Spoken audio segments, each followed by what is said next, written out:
Welcome to A Growing Concern. We've got a guest tonight that's going to talk a little bit about free trade agreements, more specifically the South Korean free trade agreement. Obama campaigned on promises that he was going to renegotiate NAFTA, the North American Free Trade Agreement. And he's actually done quite the opposite. He's been pushing for a lot of the George Bush free trade agreements. And I think he's actually got one of them through for Peru. And he's also working on, I think, Colombia and Panama and now South Korea. South Korea is a biggie. And so is Colombia. And Panama has got a lot of good reasons to resist and oppose that as well. But my guest is David Delk here with the Alliance for Democracy. Good. Welcome to the program. Good. Thank you. I'm glad to be here. That's not all you do. You do other things besides the Alliance, right? Yes. Oh, yeah. So I try to stay active. Try to stay active. Right, yes. Exactly what is the Alliance for Democracy? The Alliance for Democracy is a national group, and we have a Portland chapter here, of which I'm the president. And it started about 15 years ago, and Ronnie Duggar, who was a activist from Texas originally, wrote an article in The Nation magazine and it was titled Will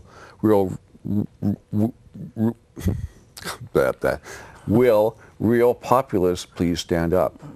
And so he was trying to say that we need to stop being distracted by all of these other issues and focus on the real issue, which is the corporate domination issue. And so he put that out, and as a result of that, the Alliance for Democracy formed.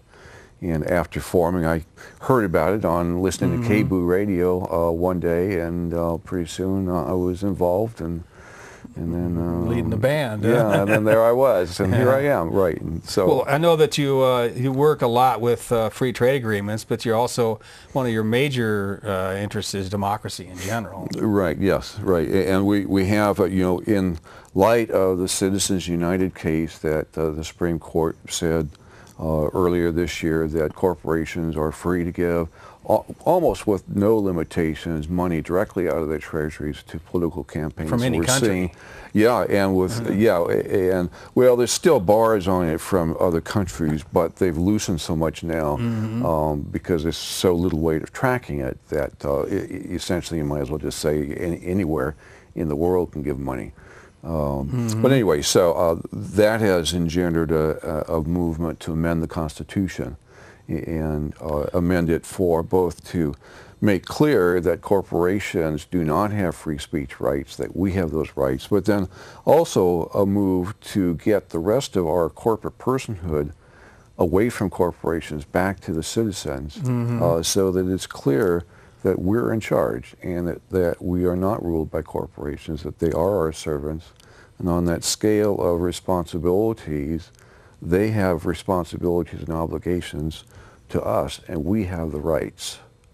And that scale is so out of balance in favor of the corporations that it is seriously a serious threat to democracy. It has been for quite some time. And there's a lot of websites that viewers could check into, but one comes to mind is Move to Amend, which is the movement to amend the Constitution, which is a Herculean task. Right, yes, yeah. And then there's another website called freespeechforpeople.org, which is also excellent. That one's a little more limited. They are focusing just on the free speech aspect of the First Amendment question about this corporate personhood. Move to Amend is broader. It focuses on that free speech question, but it's broader in looking at all the other ways that corporations have assumed the rights of people as well. Right. So of course we're looking at the broader picture. We're aligned with Move to Amend. Right. You know, you were talking about that. I was thinking about something that the animal rights movement, they say don't eat anything that has a face, and I'm thinking, well, if it doesn't have a face, it shouldn't be able to have free speech. It's the same thing. I mean, it's moving in that same direction where things are getting so wide open that things are losing their meaning. Yes, absolutely. Right, yeah. Well, it's time, and, people are upset about this. Right after that Citizens United case, there was a national poll, and I forget the exact number, but something like between 85 and 90% of the people who were polled said they were totally opposed to that Supreme Court decision. So that has to be way beyond partisan. It's way beyond partisan. Right. That makes sense. Well, you know, we should probably get into the South Korea now. I'm just going to take for granted folks out there know a little bit about NAFTA, you know, North American Free Trade Agreement, which has allowed the free movement of capital across borders, which is the Mexican border and the Canadian border. But labor still has a lot of restrictions on it. And recently the Peru was passed. So we have these agreements with Peru. But why is there so much opposition to South Korea? Well, South Korea is, unlike these other agreements, so far all of our agreements have been between ourselves and much less developed countries. And the only one that's an exception for is, of course, the agreement that we have with Canada. And they had some abilities to do some exporting into the United States in terms of capital flow. But all the rest of the countries are very unequal to us. And so all of the capital flows were from the United States to them. Korea is just the opposite. Korea is a very well-developed economy, very capable and very willing and really wants to export their capital. And so that really means that they're going to be bringing their capital into the United States. In fact, they already have. Since 2001 through 2007, the United States has received $15 billion worth of capital from Korea. So they're buying or investing or developing factories and plants and into banks and transportation and so forth, all in the United States. So not just automobiles. This is very different than our relationship with the other countries that we've had agreements with. So it really puts us at a danger point. And I think that probably the reason why a lot of folks, meaning people in Congress, would want to pass this would be because, you know, it would create jobs. It would give us an opportunity for exports. But there was a event last night where David was one of the speakers, and Arthur Stamolis, who's been on the program, also spoke, and Barbara Dudley, who we'll listen to a little clip in a few minutes, and another fella talked about different aspects of this. And apparently what he's saying is there will be some exports, but that's just the surface of it, though. There will be exports from the United States. If this was to pass. And there will be imports, and unfortunately the imports will far exceed the amount of exports that we do. So we do have some sectors in the United States they're very excited about it, and actually Oregon is one of the states that could potentially be excited because we do export a tremendous amount of agricultural goods, as a for instance. And they would see that there's a strong possibility that would increase, or at least it would increase going through the port of Portland. And so there's some benefit. But on the other side, you have to look at the jobs that are eliminated as a result, because we've got manufacturers here who would love to be able to go to Korea and manufacture there as well. And this is something that I found out last night, and I didn't realize this. In NAFTA, prior to NAFTA, there were along the U.S.-Mexican border, there was these maquiladora, these factories that were set up, and then that really boomed after NAFTA. In Korea, just north of the north-south border, are a whole series of these factories of cheap labor where South Korean businesses are setting up factories in order to exploit the cheap labor there. And then those exports, whatever they're manufacturing, they're exporting, they could be exporting here. So we could be, quote unquote, become the beneficiaries of this super cheap labor. From a country we refuse to have anything to do with. That we certainly wouldn't have any kind of normal trade relationships with at this point. And, so what you're saying, that's going on now, That's going on now. But it's going to proliferate. Right. That would make sense. Well, there was a lot of information brought out last night. Everybody had a lot of good things to say, and one of the things that I thought was great was Arthur was saying that there's going to be some folks from South Korea coming over here in the near future and making some tours. So we'll definitely let folks know when that's going on, because I've seen folks in South Korea, when they protest, they get garbage can lids and they go up against the cops. They and do, I've seen their parliaments. They're throwing shoes at each other. Yeah, they're excitable. We're very, very polite here. I mean, we need to stop being so polite. You know, we really need to stop being so polite because, you know, this is our country and our livelihoods and our environment, and they keep getting threatened. You know, and our response is so passive. You know, when we have a response at all. You know, we need to accelerate. But you're right. They do have these folks that are going to be coming to Portland, doing this tour through the Pacific Northwest. So we'll get the word out about that. But it is interesting to look at what's happened in Korea when this agreement. Well, first of all, this agreement was negotiated by Bush and it was signed in 2007, and so it's been sitting in the president, first Bush's pocket and now Obama's pocket, and so it's been signed by them over there. It's been signed by both. Part of the process for doing these agreements, unlike any other kind of bill or treaty or anything, trade agreements are signed by the president before they're presented to Congress, and that's part of the fast track mechanism. And so they're signed, and it was very important that it be signed at that time because fast track was due to expire. The day they signed it, fast track expired the next day, and so so we had that mechanism. But at that time, when it was signed, and it was signed by Korea also, the Korean people rose up in massive demonstrations in the streets. They took over the, I'll call it Congress, I'm not sure what their legislative body is called. Parliament or whatever. Yeah, right, yeah, they took it over.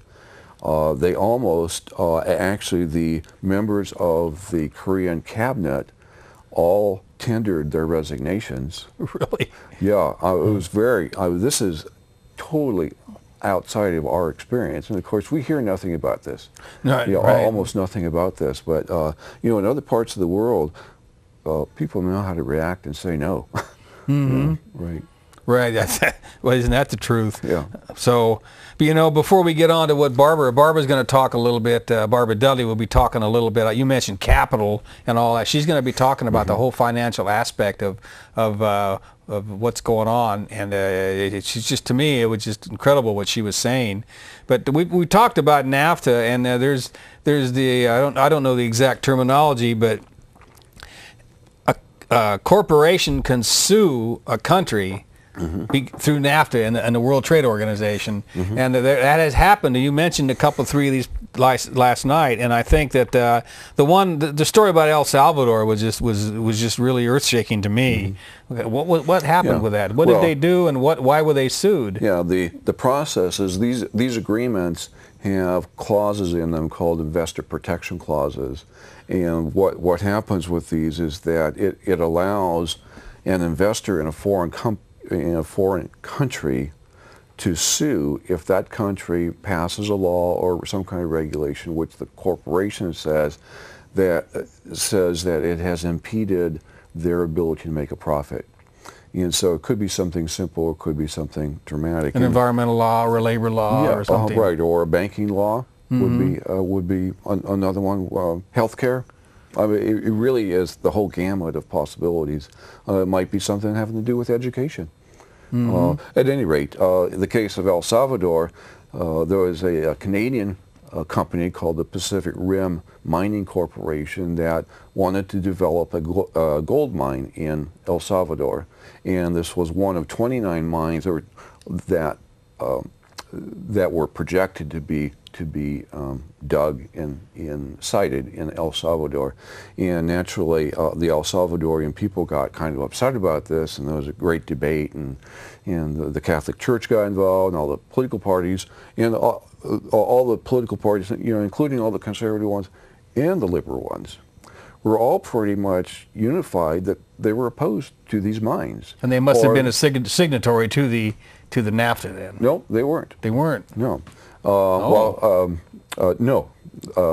Well, actually, this would be this would be the CAFTA agreement, not the NAFTA CAFTA, agreement. right, Central America, the right. Central America agreement. But they did have a trade agreement, is what I was... There is a trade agreement, but it's with the United States, and it's not with Canada. So it wouldn't allow a Canadian firm actually to present a suit under the investment protection clauses because Canada wasn't a signatory to the CAFTA agreement. Right. But they got around that because they said, well, we have a subsidiary which is in the Cayman Islands. We are going to pluck that out of the Cayman Islands. We're going to take it and we're going to reincorporate it over here in Nevada. And that's going to give us an American subsidiary, and that American subsidiary is going to press our claim for us before this trade tribunal, which will hear the case. And these trade tribunals are set up to be secret. They don't necessarily have to publicize any of their proceedings. There's no transparency. One of the hallmarks of democracy is that what happens in the public sphere is public, and of course there are some exceptions to that, state secrets and stuff. But with these trade tribunals, everything that happens within the trade tribunal is secret. And in fact, even to the point where they finally make a decision, they don't necessarily even have to issue a public declaration of what the decision is. So it's very different. You know, it's not like going into an American court and saying and having a disagreement and having a public judgment that's issued. That's not the way this works at all. So anyway, they had this dispute, and they had this great debate there, and El Salvador said, we have this two-step process that we want to go through before we approve any mines. And Pacific Rim went through the first step and then said, well, we're not going to go through the second step. And the second step included what we would regard as a baseline kind of thing in these kind of developments, which is an environmental impact statement. And so they said, we're not going to do that. We're just going to go to CAFTA with our American subsidiary and sue El Salvador. And so they are suing El Salvador for hundreds of millions of dollars, which, you know, we don't know how the case will turn out. But even if the trade tribunal finds in El Salvador's favor, which is extremely rare for them to do that, you know, El Salvador is an extremely poor country, and it can ill afford to be paying these kind of legal defenses in order to control what happens within its own territory. It's absurd. And like I said last night, and you know, I labeled it, you know, this is just anti-democratic kind of behavior. We shouldn't tolerate it. It just seems to me that on that level alone, these trade agreements should be opposed by anybody in a democracy, because they're giving corporations actual ascendancy over a country, you know, over our sovereignty, and that to me is you know, we've mentioned El Salvador, but the United States has been sued similarly before, and I think didn't you say we're actually paying the money out every year on a lawsuit? Yes, there was a case in which internet gambling, those people that do that, and they're on a couple of Caribbean islands, wanted to be able to do internet gambling in the United States, and the United States said no, and so they sued the United States because there was an agreement, a trade agreement with these investor protection clauses in it, and the United States lost. And so every year the United States pays to keep internet gambling out of the United States. But we can afford to do that. Some countries can't, like El Salvador can't afford to make the payments. Right, yeah, but this gets us back to the difference of these other agreements and this agreement now that we're talking about with Korea, because Korea has at least 85 multinational corporations operating in the United States now. There's 270 plus actual establishments, factories, and so forth in the United States. All of them could potentially bring these kinds of suits against the United States in terms of, and it wouldn't necessarily even have to be a suit against a federal law like the EPA, for instance, or health or sweatshops. It could be something that the city of Portland decides to pass an ordinance that could get challenged. We did So pass it one goes to all recently on levels. sweatshops, I think. Yes, we did. Yeah, in fact, I worked on that. Yeah, right, so yes. that could raise flags possibly. It could potentially. Right. So yeah. So this agreement, unlike the other ones, where Korea is bringing all this investment into the United States, wants to do more, sets up the stage for a very significant lowering of our sovereignty. And so what we're doing is we're feeding steroids to the dragon. It sounds like to me. Yes, you know, there's a lot of them out there too. Yeah, and Wall Street is, yes, bring it on. Bring it on, right? Right. Yes. Well, that's a really good segue, because that's exactly what Barbara Dudley, who is a past director or whatever of Greenpeace USA and also the president of National Lawyers Guild, and right now she's working with the Working Families Party here in Oregon, and she talks about exactly that. So this might be a good time to go into that. She talks about capital and high finance, which goes over my head most of the time, but she talks about it in a way that makes a lot of sense and is easy to follow. So we'll come back in about 12 minutes. So my job is to talk about the financial services agreement as part of the Korea Free Trade Agreement. I want to put it in a little context and sort of remind us what it is we're talking about. You remember back when we first started talking about NAFTA and the WTO, that a big part of what we were talking about that was new and different and alarming was the General Agreement on Trade and Services, Trade in Services, GATS. And services had never been included before in free trade agreements and were brought into the discussion in the WTO and in NAFTA for the first time. So that was 15 years ago that those were actually enacted. Time does fly. And the thing that was, I think, not so well understood by a lot of us at the time, when we were talking about services, we were thinking of things like telecommunications, broadcasting, entertainment, tourism, healthcare, transportation. As Elizabeth Barkley, the expert at the time on the General Agreement on Trade and Services, said, it's anything you can't drop on your foot. But the thing we forgot about, or at least didn't notice, didn't understand fully, was that the most significant part of it was the financial services. And what is a financial service is something that we're learning the hard way since the recession. I want to, before I get into the financial services agreement, just give you some numbers that I find particularly interesting and help me to understand this concept. The financial services industries, their share of total corporate profits climbed from 10% in the early 1980s to 40% at its peak in 2007. So their share of total corporate profits, okay? That's all the profits of all corporations in the United States, went from 10% to 40%. Now remember, they're not making anything but money. They're making profit. That's what they do. That's what they produce, is profit. It's trading money. That's what the financial services industry does.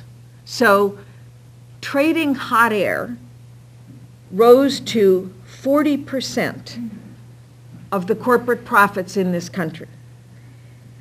The financial services industry's share of the stock market's value, okay, so that's the value of the shares of traded corporations on the stock market, grew in that same time frame from the early 1980s to 2007 from 6% to 23%. So 23% of the value of corporate shares on the stock market belong to the financial services industry. Now, at the peak, the industry, that is by 2007, the financial services industry accounted for only 14% of our GDP, okay, and 5% of our employment. So it's hot air. It is wealthy people trading our money and getting wealthier doing it.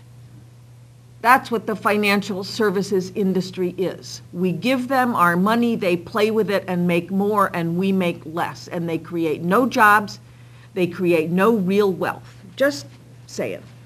Okay, so the financial services industry was really the golden goose of the General Agreement on Trade and Services. Because of its inclusion in the WTO, Clinton had, that's right, Bill Clinton, not Hillary, Bill, 1999, had the excuse to rescind the Glass-Steagall Act. That act, which many of you recall from all we learned during this recession, was the act that had been enacted during the Great Depression to separate commercial banks from retail banks. I mean, from investment banks. I knew I was saying that wrong. I'm sorry, it's been a very long day. So to separate commercial and investment banks. We took down that firewall. All of our regulatory agencies went into sleep mode. They allowed these financial services corporations to start leveraging at 40 to 1, and the whole economy collapsed. Not just our economy, but the world's economy. Now, the financial services industry is doing just fine in 2010.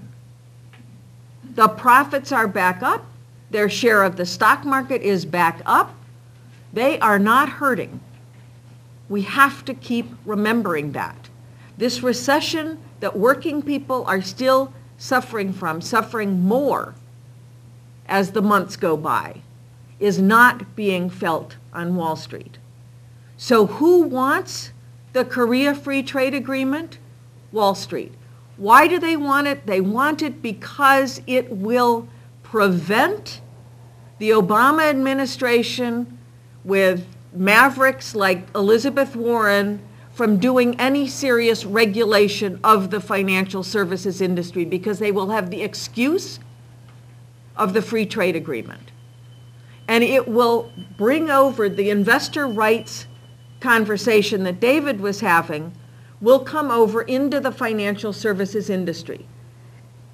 Korea, as I think David said, is a capital exporter.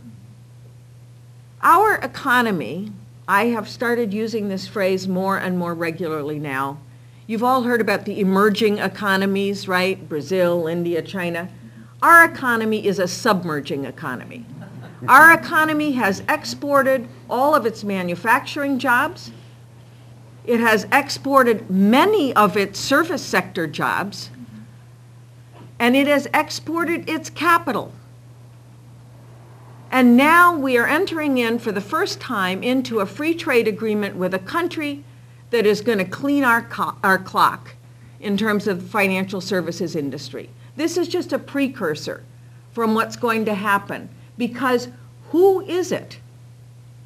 You can't tell these days a foreign corporation from a domestic corporation, because they are all multinational corporations in the financial services industry. Unless you're talking about your local community bank or your state-owned bank, which we'll come to in a couple of years, unless you're talking about that, you are talking about multinational corporations. They are all involved in a global economy now. They are trading money from one country to another with absolutely no holds barred.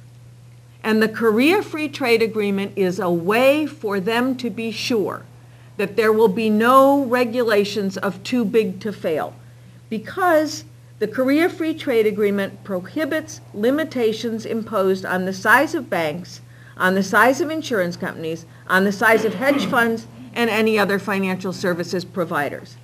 It also prohibits or severely restricts any effort to regulate trading in toxic derivatives, because it says that you have to basically list ahead of time any regulatory measures you want to take about derivatives trading, And we don't know what measures we want to take because we don't know what new tricks they're going to come up with. Nobody had ever heard of a credit default swap before 2008. And all of a sudden, credit default swaps were capable of bringing our economy to its knees. They will come up with new tricks. They are very clever, these guys. And so if we can't regulate it unless we can name it now, our hands will be tied. So who wants this? Wall Street wants it. It is not about the health of this economy. Our exports, I was listening to a program on NPR or OPB the other day about Oregon's exports. What were the two industries that we were talking about? Wheat and coal.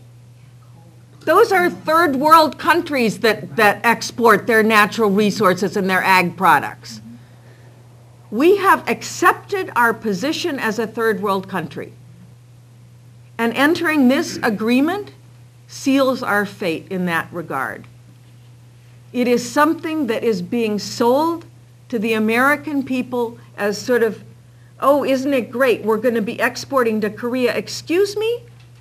When we're trying to build solar panel manufacturing facilities in Oregon, who are we asking to build those factories?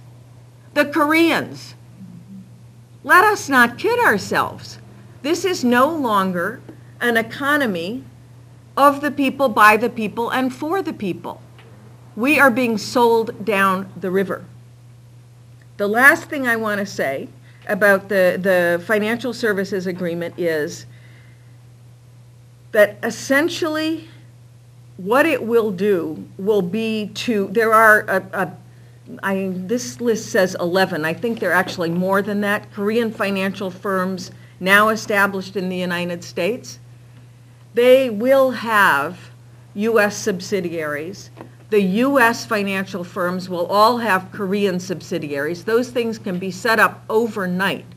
So their right to block any regulatory efforts on the part of the Congress will be a piece of cake. All it takes is a clever trade lawyer, and Washington's full of them, and Seoul is full of them for that matter. So it is not going to be a question of, oh, just some foreign firms can use this. All Wall Street firms will be able to use this. So we can't let this happen. Thank you. All right, we can't let this happen, and it's not gonna be stopped unless people speak up, call a representative, call our senators, and before we move too far forward, I think we have Senator Wyden's number there now. Why is Senator Wyden important in this? Well, Senator Wyden is the chair of the Senate Trade Subcommittee, and so as the chair of that committee, he is going to be able to greatly influence how that bill moves forward, or possibly even prevent it from moving forward at all. So it's very important for everyone, as soon as this program is over, to grab their cell phones or their land phones and call Senator Wyden, and his number is up there now, 503-326-7525, and call him and tell him that you oppose this agreement, and be strong about it. And the other thing I want to say is that there's on the Oregon Fair Trade Campaign website, if we can bring that number up also. We can bring that up here soon too.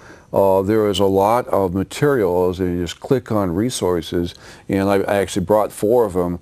Lots of talking points, frequently asked question kinds of things, things that you can say while you're talking with Senator Wyden's office. And and then the other thing is what we need to have a lot of letters to the editor,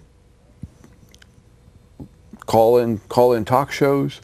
And I would really encourage people to, that most of your listeners are probably not going to be going and listening to Lars Larson's, but I think that we would find that some of those folks on those shows would be receptive to this message. Particularly when you start talking about the sovereignty issues. These are the issues that go across the political spectrum. and we need to reach out and form those alliances, or at least Right. find those common grounds among people that we don't necessarily agree with on everything, but we can agree on this.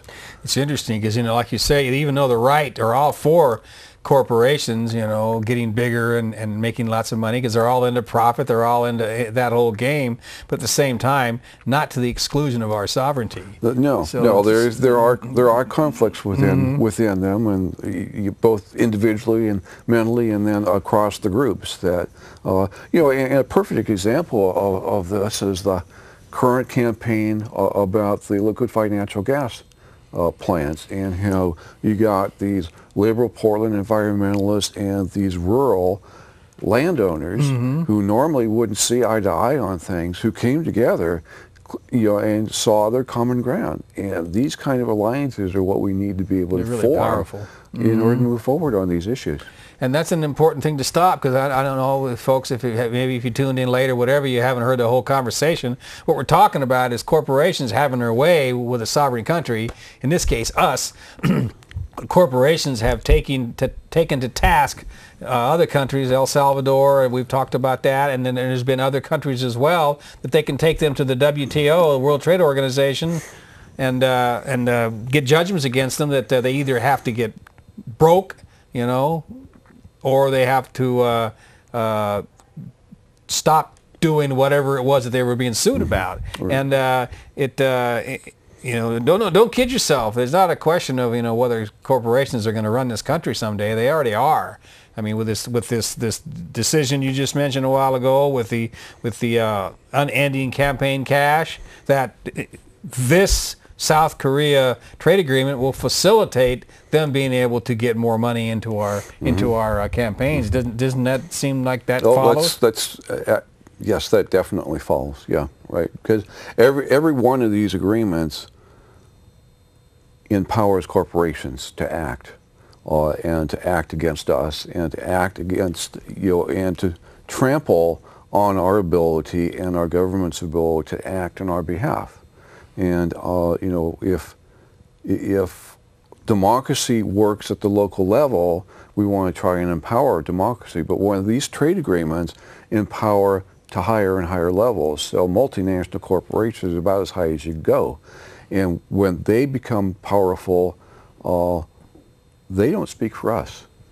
They speak for their bottom lines. They're shareholders, basically. They're shareholders, and not even so much they say that they do this for their shareholders, but quite frequently they're doing it for their executives. They're doing it for the people on the board of directors who are raking in the money, because shareholders do get, but the executives and the CEOs and all those folks are people who own the bulk of these stocks. So I've got my 401k and there's some money there, and so I've got my little thing in the stock market, and I'm hoping for a good pension, but that's nothing. That's nothing. That's nothing compared That's nothing. to, I forget They're how not many doing it for me. hundreds of millions of dollars. I mean, even these people do a bad job and they end up getting ousted, they still get $100 million. Yes, or however. And so that whole corporate thing is, it's turning, it's turning America into a third world country. I guess I should say the United States, because there are other Americas as well. Yes. And it's been famously called race to the bottom. And the reason why that's happening and is being allowed is because of these type of agreements. And that isn't the whole picture, but this is a picture that we can deal with. And there was another speaker that what was his name? Besser. Mitch Besser. Mitch Besser. And maybe we'll play a little bit of that clip. We won't play the whole thing because we don't have a whole lot of time. But he talks, he's a software engineer, and he's at a very high-paying job, and you think, well, those folks won't have any problems. It's just the lower, the manufacturing jobs and all that are going overseas. And he's got a story to tell that might wake you up. So we'll listen to enough of this to let you know what happened to him. I'll let you take it away. Thanks. So we've all heard many times that we're losing jobs to trade, and when economists note these losses, they're quick to claim that new and higher paying jobs will be available in high tech to replace those lost jobs. Tonight I'm going to talk to you about how trade has impacted both the high tech profession in general as well as my personal career. And let me start with a little background info about myself and the tech industry. I have over 25 years of experience as a software engineer. I have a Master's of Science in Software Design and Development. I develop software to run on the world's most popular operating system, Microsoft Windows. Perhaps you've heard of it. I have extensive experience with C++, a software language used to produce the vast majority of today's high-performance software. And I have experience in various fields, including healthcare, insurance, education, gaming, and above all, manufacturing. And I'm not telling you this tonight to brag, but rather to set the stage that my experiences that you'll be hearing are that of somebody already working at the upper end of the industry. So let me talk a little bit about High Tech 101. You'd be hard-pressed today to find an industry that doesn't use computers. For example, today even farming equipment is now equipped with GPS and fertilized tracking systems. Because of this pervasive use of high tech, you will find high tech in just about every industry. However, with all the progress that's been made in high tech, it might surprise you to know that no one is tracking unemployment numbers for worker occupations. Unemployment is only tracked on an industry basis. For example, a janitor who's working at Intel is considered a high-tech worker. And a computer network administrator at a hospital is a healthcare worker. It's also important to note that there's many different categories of workers in high tech. High tech has the usual division of employees and contractors, like most industries, but we also have a large number of foreign workers working here on visas. And there's many types of visas. One type of visa is the H-1B visa, which was originally designed for people with special skills that could not be obtained domestically. And the original users of this were fashion models, people like Rachel Hunter from New Zealand, who couldn't be replaced with somebody locally because she's special and can't just be replaced. Many of you probably have already heard of the H-1B, but there's also a lesser-known L-1 visa. And the L-1's been growing in popularity. The L-1 was designed to be used by foreign companies to place employees into the U.S. for the purpose of starting up the presence, foreign companies' presence here. And it has the advantage that there's no cap on these visas and that the wages are not subject to U.S. or state minimum wage laws. The largest user of both of these visas, both the H-1B and the L-1, are not U.S. companies looking to hire talent. The largest user is foreign temp agencies placing contractors here in the U.S. And with that background, I'd like to talk to you a little bit about my previous job at a company called IGT. IGT is a Nevada-based company that is the largest manufacturer of slot machines in the world.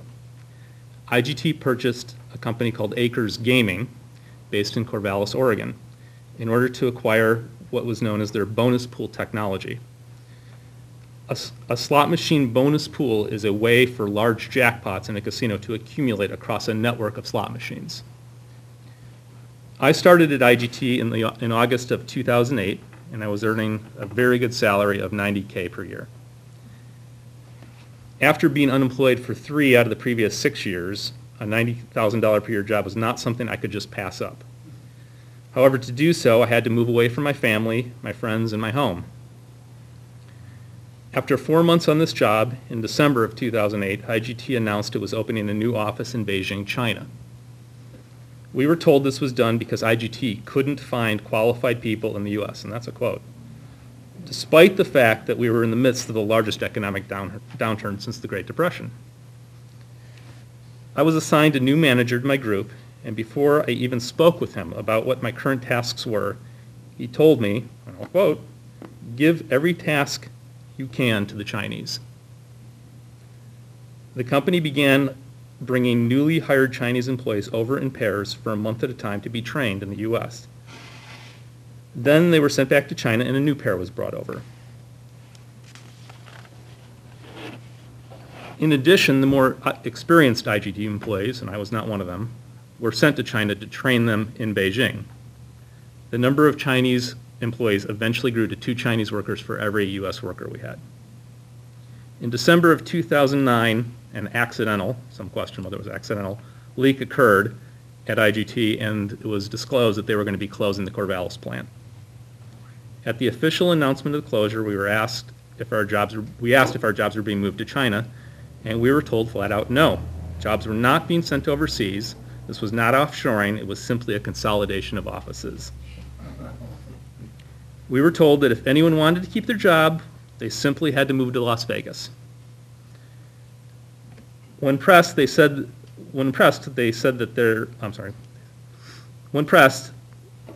said there would be an additional 50 new openings in the China office, but no new jobs in Nevada.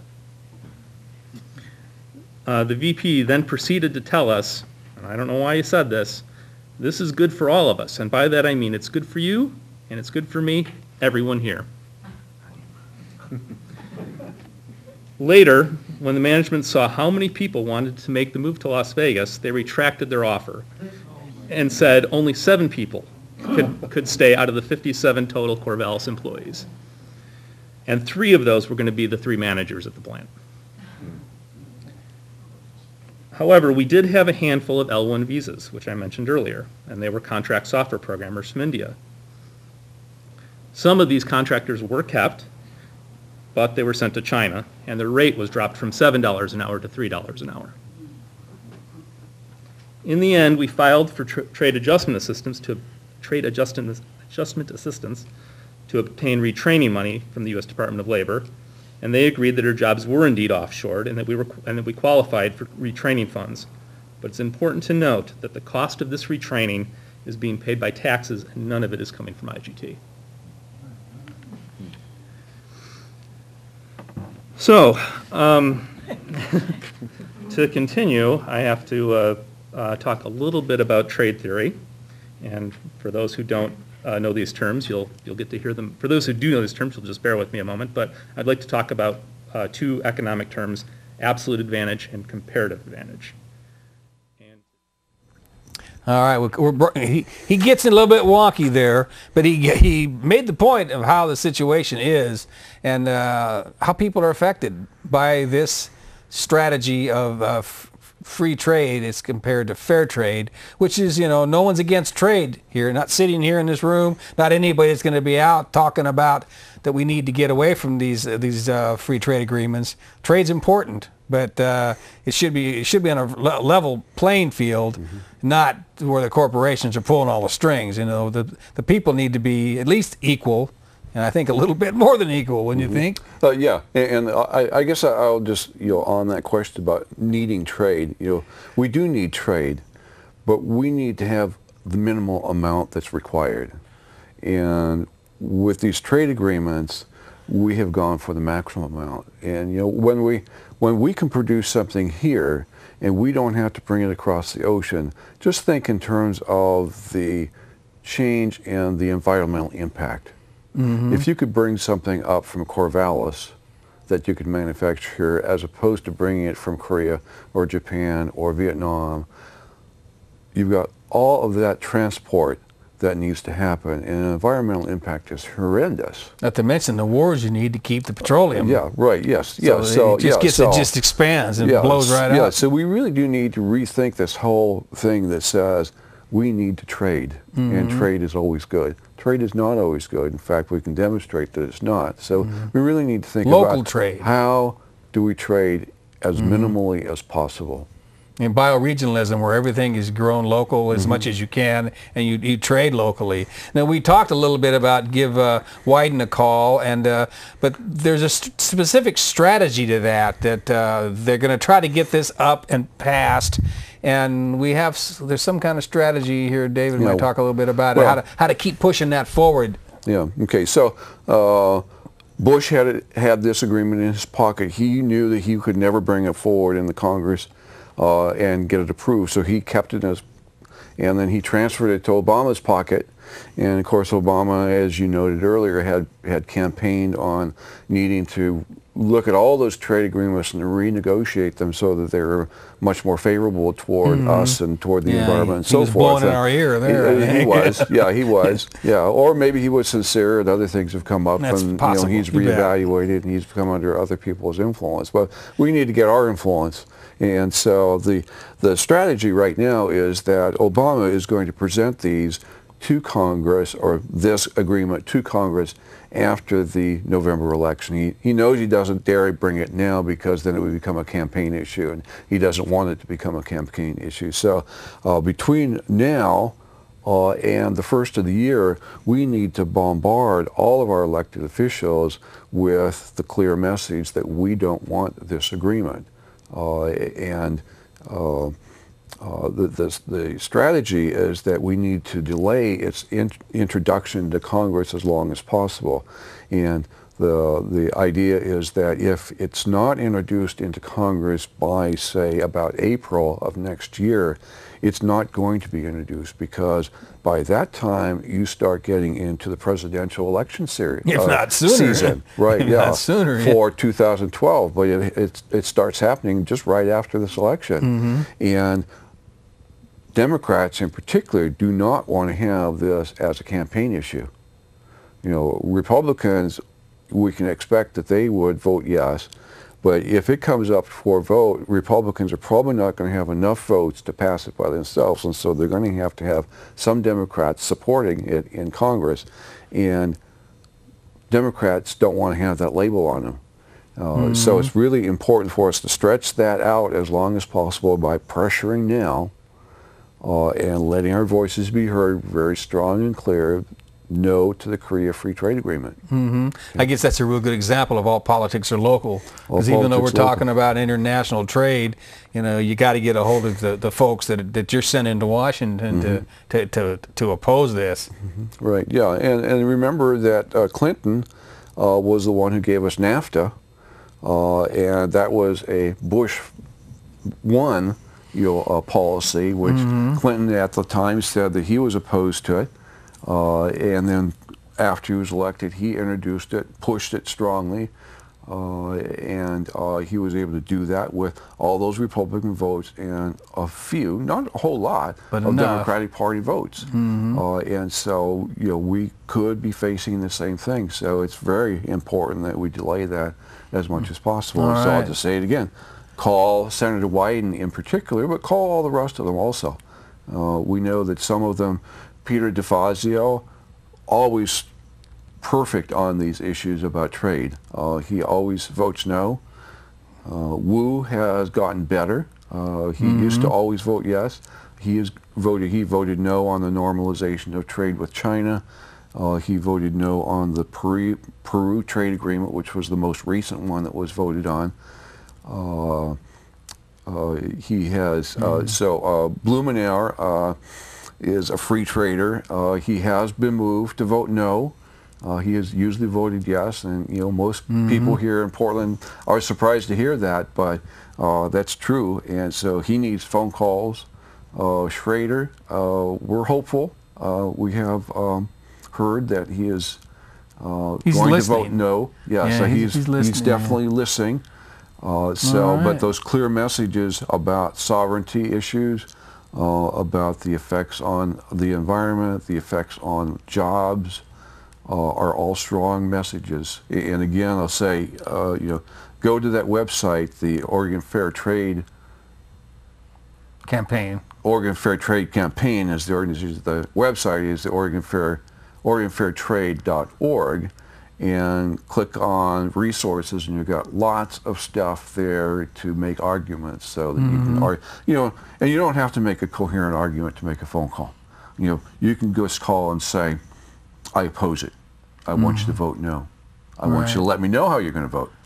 Right. Okay. I think we got a phone call. We're down to about 4.5 minutes. So, anybody have a comment or a question out there? Yeah, my comment. Hello? I'm looking at the TV. I guess I shouldn't. Thank you for educating us. You what? My comment is, isn't there a way for us to find a like-minded senator that uses one of those tactics where it's a secret hold, where they don't have to say who it is that's holding up the legislation, so the other senators can't pressure him, and then the lobbyists can't pressure him or her? I don't think that would work in this case. Why not? This agreement was negotiated under the fast track regime. And there are special rules that go into effect with those kind of bills. Yes, and up or I just down. don't That's think right. that would work. Right? Yeah. Up and down, no amendments, that sort of Oh, thing. gosh. Right, yeah. You know, Perot educated us, and here we go again. And, you know, Yeah. we've got a generation of people that don't even know about Perot and NAFTA and how this came about. And we've got to find a way, guys. I appreciate you out there educating us. All right, Good. you're welcome. Good. I never heard Thank of it you. until tonight. Thank you. All right. Good. Well, Peru was just, what, months ago, wasn't it? Oh, it was a year. A year or so ago? Well, it was while Bush was still president. Yeah, so That's right. I been, didn't realize it was almost that 2 long years, ago. right, mhm. Well, then we're down to about 3 minutes. But David here is, that's what we say, you've been active, you wear a lot of hats, but now he's putting on a hat called producer. And you're working on putting together a program working with Alliance for Democracy. You want to take a minute or so and tell us about this. Yeah. Starting in January, I believe. Yeah, I'm hoping to start in January if I can get all the pieces in play. We're going to call it the Alliance for Democracy. That's little letters, and then the title is the Populist Dialogue.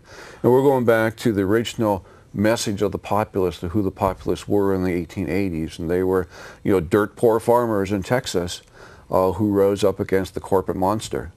And they clearly identified the corporation, the banks, and the big banks as who they needed to direct it.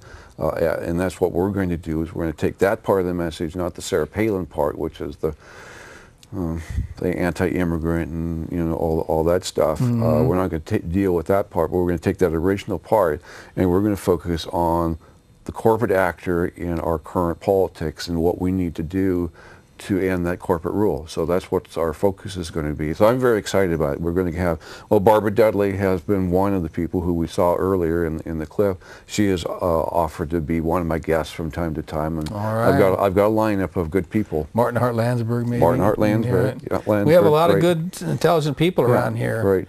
That are really aware of these issues, and they speak very clearly, like Barbara.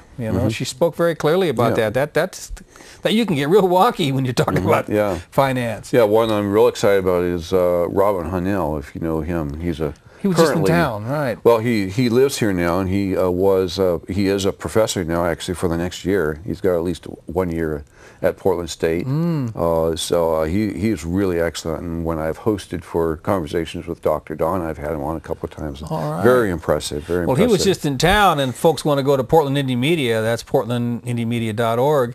Joe, anybody just taped that, and he just put that up on. So I'm pretty sure that's the same one. And you want to hear what this fella has to say. He had a lot of good things to say. From when he was talking just at recently. Hands on Latin America. Yes, that was excellent. Yes, so that was Joe, excellent. anybody got that up on there? Well, we're down to less than a minute. It goes quick. Time goes by fast when you're talking about these issues. And remember, we need to stall this out till next April. And it's not that much work, but it's calculated tactics in order to get a hold of these congressmen and the senators and let them know that this does not have to happen. It's against America. It's against our sovereignty, and that should be enough right there for me. So, thanks for bringing your expertise to this issue. Yeah, thank you. And, thanks for having me. All right, I want to thank the crew as well. They're behind the cameras in the control room, helping to bring this, making us look good out here. So, thanks for tuning in, and we'll be back next week.